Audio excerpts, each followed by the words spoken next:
may kasabihan nga ako kanina na pinupost ko na sa pagtaas ng langis at madagdagan yung ating mga pagtitiis.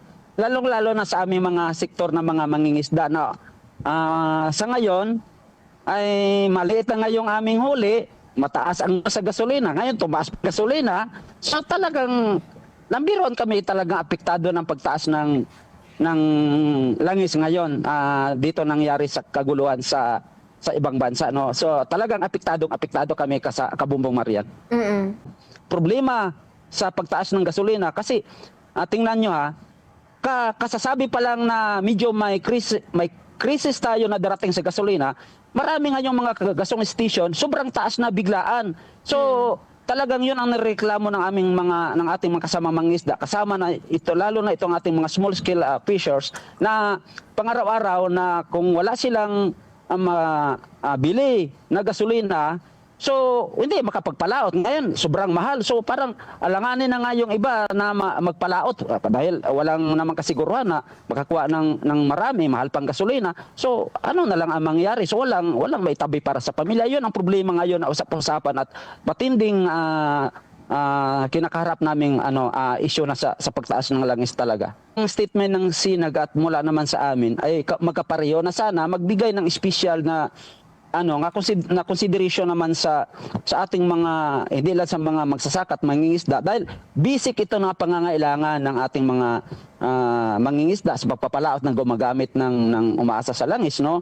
Kaya ang pakiusap namin, sana mabantayan ito ng gobyerno, lalong-lalo na ngayon na siguro na narinig nyo naman na sa ating mga sa kapangyarihan na humihingi tayo ng tulong sa ating sa gobyerno, sa Congress, na sa Senado, na sana mabantayan itong sino yung mga nag-hoard dito at may inventaryo ng mga gasolina na hindi pa naman naubos yung mga stocks nila.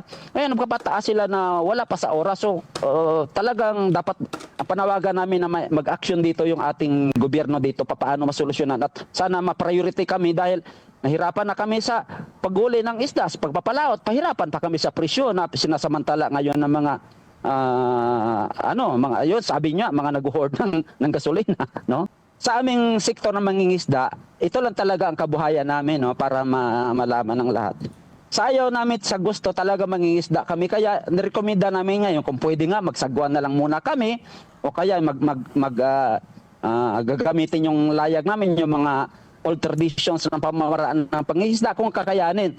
Dahil pag hindi ito magapan, natatagal pa ito at talagang sobrang pahirap nadagdag ito sa aming pasanin, maliban pa doon sa mga dati narinig natin na yung issue sa pang-aagaw ng aming mga katubigan ng mga malaking commercial fishing vessels na yan. Ngayon, dagdag pahirap naman itong gasolina, at pag nagtagal pa ito, sana talaga kami pupulutin ng mga maliliit na mga mangisda na isa sa mga pinakamahirap na sektor sa ating bansa. Tama ho kayo, yun, baka ang iba nga ayaw na mangisda muna, maghanap na ibang trabaho, pero pahirap yan.